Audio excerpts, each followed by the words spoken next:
Are you guys ready to talk about some sports? Ladies and gentlemen, it's that time for Victor Allen's New to Sports, written and directed by the bald-headed black man. The man that the ladies have nicknamed Sexual Chocolate. That's right, Victor Allen's unique, urban look at sports. It's different, dress appropriately, sports bras, and jock straps for everyone. That way we'll all feel silly. Here we go. Everybody, here's Vic. I feel you, man. Hey, welcome to sports, man. I'm going to change up the game a little bit on this because I realize that, the sports enthusiasts in America, we stand behind what we call the big three sports. Now, some people are going to say there's a fourth. Maybe hockey, maybe soccer, maybe whatever. But we're going to get into strange sports because I believe the U.S. is a little bit soft with a T on it, okay? But before we do that, I want to be able to get the update that everybody's already somewhat familiar with David Ortiz, as he was shot in his native Dominican Republic on Sunday night. And you're seeing a screen capture of what actually they got, the surveillance footage. And unfortunately, right now, he's struggling, but they say he's in stable conditions because he had to have surgery to remove part of his intestines and his colon and his gallbladder. So right now, they thought the motive was going to be something around, robbery. But this guy just drove up in his motorcycle, got out, and walked point blank behind him and shot him in the back. So our prayers and blessings go out. Hopefully, a speedy recovery. He's going to have a road. But Big Papi, everybody knows, he is like a god in his native land. So when the guy got, when he shot David Ortiz, of course, everybody jumped on the assailant, whooped his ass, beat his ass. I was going to do justice and give the guy, a reference to his picture, but I'm not going to do that. And I was going to sit back and say his name, but I'm not going to give him that either because you never know. Sometimes they're looking for that, hey, look at me, look at who I am. So I just wanted to point that out just to let you know, hey, we're keeping our prayers and blessings for that entire family and a nation, and of course, somebody who's going to be in the Hall of Fame in Major League Baseball. Just wanted to put it out there like that. Yes, sir. All right, now we're going to go over to what we call the prediction tonight, although by the time you see this video, if you're doing what they call I'll watch it later, the game is over. So I can't spend too much time on this because by the time we get to it, the idea is that there's pressure tonight. And so everybody's talking about KD. And I know that KD can come back because Mario has proven many times that after he's had surgery, his rehab is no rehab. He skips over rehab. He makes rehab serve him. Okay. So I just want you guys to know, some people need rehab. I need rehab. Others need rehab. Mario goes like this. Back up, bitch. Back up. I don't need rehab. You need me. Well, so, a chair. right. So tonight, I know KD's coming back. A month and a half almost.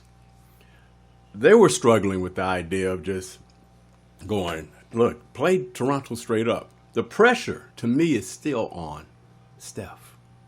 Because I'm not blaming him for anything. I'm saying that when you need somebody who's going to have to step up, I believe, Steph is the way. Now, Mario, you could tell me otherwise. If you had to have this lightning rod, the person that, is it Draymond Green pressuring on defense? Is it Klay Thompson where he's hitting those threes that they, running around the court? And he's not fully 100. We expect him to act like he's 100%. But who do you think the game changer is going to fall in on the Warriors to survive to a Game 6? I think you're looking at them. Yeah. You're looking at them, but here's the thing. We know that this is going to come down to what the other folks provide that's around these two. And what's most interesting to me is that we don't rarely get to see Golden State playing a game where their backs are literally against the wall. Right. So this is a different situation. Tonight, we get to see Golden State up against it. Yep. Full pressure mode at an opposing team's home. Right. Where they are fired up. Jurassic Park, those Canadians, Toronto, they are ready and fired up. So the story of tonight will be to see who responds the best. We'll be looking at every single player. I mean, you're going to be looking at Draymond Green, Klay Thompson. You're going to be looking at Cousins. You're going to be looking at everybody. You're going to be looking at Looney. You're going to see how they play with their backs up against the wall. I'm excited because that's what I don't get to see much. I don't get to see games where Golden State is not actually favored. Now, I don't even know the odds on this one, Vic. Right. Maybe you do. But how often? But I would guess that Golden State is an underdog. Yeah, they're going to be an underdog, and then since nobody knows, well, they're saying KD is definitely going to play because he practiced the first time yesterday. And so if he's not playing, I believe the odds change. If he is playing, the odds change. He could easily be rusty, though. That's the thing. It may be too much. We don't know what he can bring. Yeah. Here, at the end of the day, and I know somebody's going to say, well, you didn't say that on previous shows. I was literally going like this. After game one, I was going, would it be shocking if Golden State only wins one game, period? And that's it. That's the best they get. And nobody expected this. I'm actually expecting. No one expected. I'm expecting the same result. I literally are saying I think it's closed out tonight, man. Wow. Okay. All right, Victor's on them, you know. Hey, go where the money is. Where's I the think money? Golden State squeezes one out. Okay. All right. This is the part I've been waiting for. I got that out the way. I have to go to what I call sports that we may have heard of, we may not have heard of. I call it my strange sports that are real and popular. And when I say that, they are real and they are popular. And so what we're going to determine is that it doesn't have to be in the Olympics to qualify. The Olympics is every 4 years. Come on, let's be real. I'm not going to wait 4 years to qualify. Do as you're supposed to.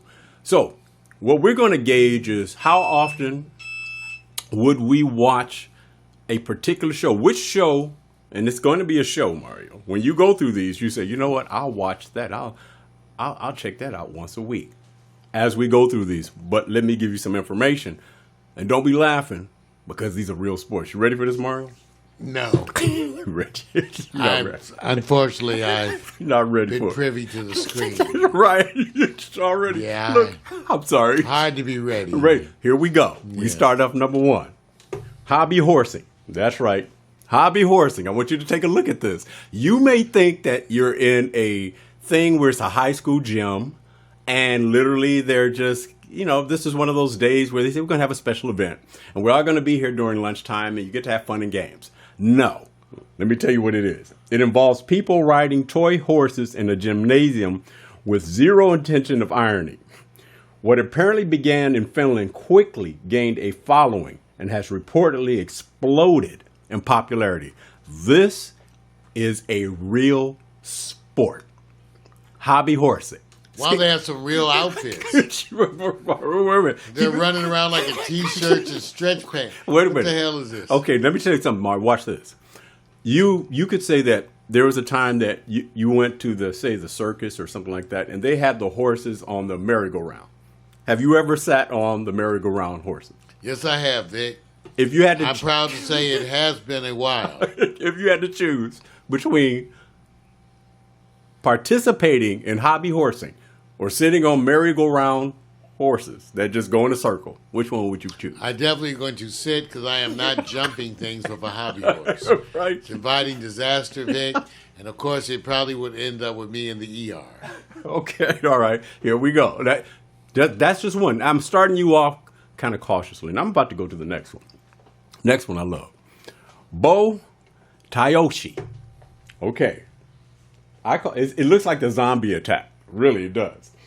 It's the Japanese sport of bo tayoshi. It's a pole toppling is a team sport on a mass scale. Each team consists of a whopping 150 people on each side. The goal of the game is to topple the opposing team's pole, with bodies climbing over one another in mass chaos. There are actually a number of strategic positions with the specific roles in the sport. Arguably the most important position is the ninja. This player Man's the top of the pole. The ninja leans the opposite direction as the pole is falling to counterbalance the weight. That's crazy. You gonna watch it, man? Yeah, I'd watch it. You will watch what? I would watch it. I want to go see it. Okay, so we got one, right? Yeah. You got one. This one is crazy. That's 150 players, and they are climbing over each other. That is crazy, man. That's so crazy. I love it, man. I love this one. It's massive. All right, let's go to the next one. Okay, this one, I had to think about it, man. Chess boxing. All right. Chess Boxing. Yes. Chess boxing began in Berlin in 2003 and has since spread around the world. A match consists of 11 rounds, 6 rounds of chess and 5 rounds of boxing. Each round lasts 3 minutes. A winner is only declared by a checkmate in chess, TKO in boxing, or disqualification by the ref for idleness. That's crazy. Wait a minute. What's more interesting? Wait a minute. What's more, watching them play chess or watching them box and then go sit down? Watching people play chess is the boringest shit in the world. What? It's like watching grass grow. All right. All right. So this was not on your top list. No. No. But it sure looks crazy. It looks crazy. Imagine you become friendly. All of a sudden you're friendly, but you know you're going to get up and try to whoop his ass, right? That's crazy. Okay. Let me go to the next one. This one I think Mario's going to like. No, they have the summer redneck games. And they have... excuse me. Excuse me. Wait a minute. Can we repeat that, please? Summer redneck games. We would like to disavow any knowledge of these. No, I'm telling you the title. The station would like to. No, wait a minute. Let me say this. I did not come up with the concept of this name. This really exists. Summer redneck games, and one aspect of it. So let me explain. She dressed up for the show, I can see too. This wild celebration of all things redneck has become a summertime staple in East Dublin, Georgia. And I know black people, you'll notice they'll be nary a black face. Before you get to the black thing, let me get the people so they can understand. You are therapy. I'm just saying you got them in Georgia for the redneck games. Yeah, Vic's going to go down and cover that one. Okay, Vic and Miko. Right. They're going to go down there and cover that one. So let me finish, man. Take Tyrone with you. See, poor people going like this. Yeah. Okay, can we put Mario, where's the therapist? Okay. I'm not going. I'm not going to the redneck games, but I'll be here while Vic goes on location for the redneck game. All right. So let me continue. Making my eyes water. Okay. For $5, fans can gain entry into a competition unlike any other. Classic events include the toilet seat horseshoe toss, watermelon seed spitting, and mud pit belly flop, along with others. Summer redneck games. This is what they call yeast infection scratching. Now notice, would you play pool like this? Yeah, it looks like this looks like the better way to play pool. Okay. Okay, so you cool with this, pool right? Pool can be frustrating. Okay. All right. So let's go to the next. Here comes one of my favorites. This one I can relate with. Okay. Shin kicking. The combatants grab each other by the collar and strike away with the inside of their foot. A competitor loses by shouting sufficient to say they've had enough. Shin kicking. One of my favorites, man. Well, they could be kicking in the scrotum. Shin only. No different. This is shin. That's what I'm saying. Shin I might get mad. What happens is you make a mistake and you slip up. Right. So you slip up and your foot actually goes up. Right. Connect with the royal jewels. Would you watch this as a weekly competition? And I don't think the people out there, if you can take a look at that background, they're all smoking weed. See, they're all smoking. This is one of those places. See, that's weed out there hidden amongst those people. Wait. A lot of marijuana edibles out there. One good kick to the shin is bad. This is ridiculous, but it's one of my favorites. All right, let's go to the next. The next, I love Sepak Takraw. Sepak Takraw is popular in Southeast Asia. The courts are roughly twice the size of the badminton court. Teams of 3 must kick or hit the ball over a net without touching it with their hand or arm. All legs. This could become an Olympic sport. I know who won't be competing. Right. You're not competing. Lord, right? that looks hard as hell. Vic, that looks hard. Can you imagine coming up? First of all, just to learn how to play, you're going to get like head injury. Right. You're going to come on with like big old knots on your head. When you fell and hit your head, going to look like a big old bumpy head. Right. While you learn this. No, this is crazy.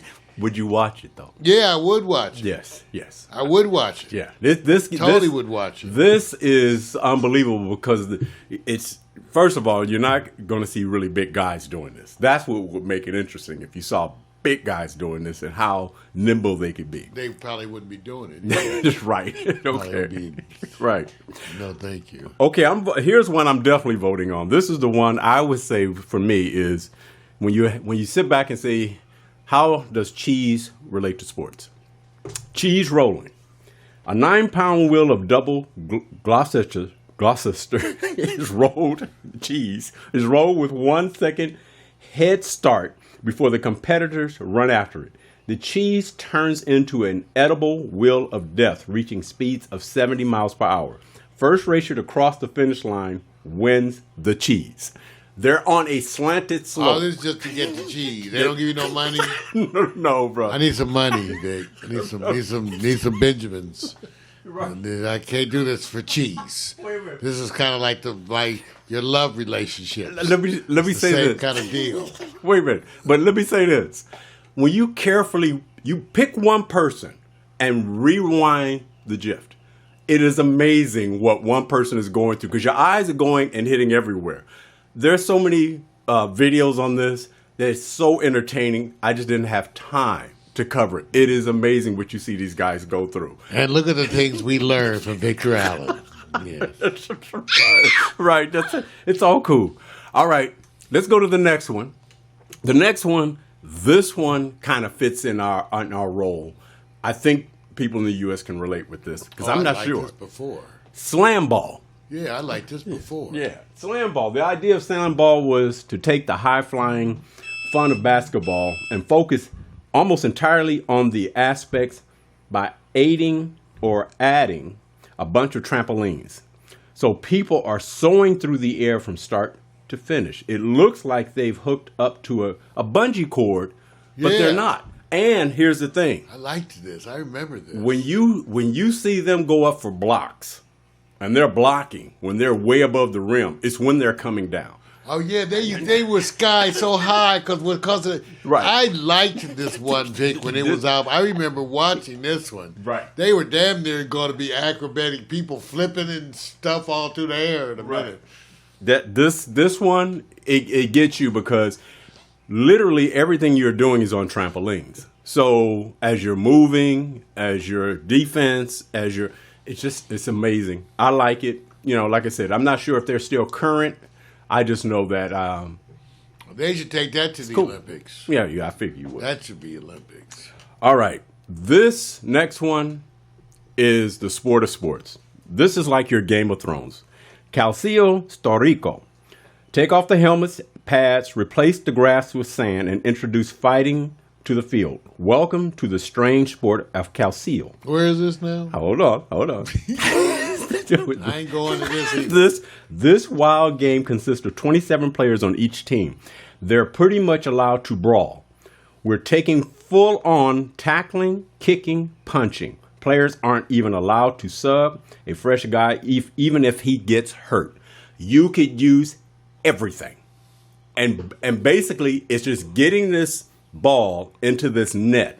And so if you go look at all these videos, they're worn out. And so, well, I'm just gonna say, are they making love? Look at these people over here. I don't know if they're these are fighting, but look at these ones on the ground. What you're getting? Some of them are so tired, it's like they're laying on each other. Look at them; they're like this cuddling. They're imagine that you're running around trying to score a ball, then you're fighting, and then you're worn out because you have to get up. They're just laying on the ground. They're done. Look at that guy over there was just sitting, big. Look at this guy over here; he's just sitting. He's just sitting there with the other guy just sitting down like face down. Right. Now, I may be wrong. You can check me on this. I thought this was based in Italy, but I may be wrong.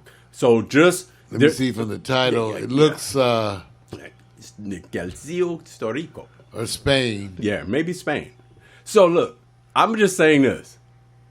This is kind of like the Game of Thrones of sports to me. Would you watch it? Yeah, I'd watch it. Okay, so give me your number 1 and number 2. And you can give me a third one you would watch. I already know my 3. My number 1 still is Slamball. Is Slamball your number 1? I did like that. You reminded me of it. I always thought that was a great game. Yeah. Wow. Yeah. It allowed so much potential. The other thing that I liked about it is it's a game where, okay, being big and tall is perceived as an advantage, but being small and nimble is better. May prove to be the thing. Right. I would be shocked. Well, wouldn't be shocked, but I remember when the Japanese won volleyball. Right. Okay, by introducing new techniques. Right. I would not be surprised with smaller people really doing wonderful in this. Okay. By being quicker. What's so that's your my number 2? number 1. Oh, my number 2, I don't know, the cheese rolling, while as tempting as it is, I think my number 2, how do you call it? CPAC Takra. Oh, okay. Arms, no hands, just and all a small legs. court after playing with all feet. Yes. With a little ball. Right. Look at the ball, not even a big ball. Yeah, man. So that's my number 2. What's your number 3? Number 3, I don't know about the shin spanking, but my number 3 has to be the redneck Olympics or whatever you call it. What was this? Georgia. What was it called? Summer Redneck Games. Summer Redneck Games, even though that has a strong contender to move up to number 2. Right. Okay, let me tell you, we're close. Definitely my number 1 is the, man, I'm sorry, it's the cheese. You got it, the cheese, man. This is crazy. And you have to go see all the videos on it. It's crazy. The cheese. It's Cut the cheese. The cheese. The number 2, my Bo Tayoshi. The pole, man. It's the pole. Yeah, man. I just literally seeing this mass of people attacking, like zombie mode. All right. And then Calcio Storico is my 3rd. Because, they're whooping each other's ass more than getting the ball into the net, which you barely can see. So that's my number 3. So, hey, that's my new sports, strange sports. Hey, look, we have to understand the U.S., we're a little bit soft in comparison to our odd sports, man. They take it to another level over there in the across the Atlantic, if you want to call it. Victor Allen's New Sports, everybody. Ow, that's right. Victor Allen's New Sports, a recurring segment of the Morning Coffee with Mario show, written and produced by Victor Allen. He writes it, he talks it. It's sports, damn it. What did you expect? Something different and unique as we do it here at Pax Stereo TV. Right, Vic? Tell him how you feel. Tell him you saw him on social media. Rub his head. Make a wish. As you know, he has magic power. This is Mario Hemsley, and here we are at Pax Stereo TV. Damn it!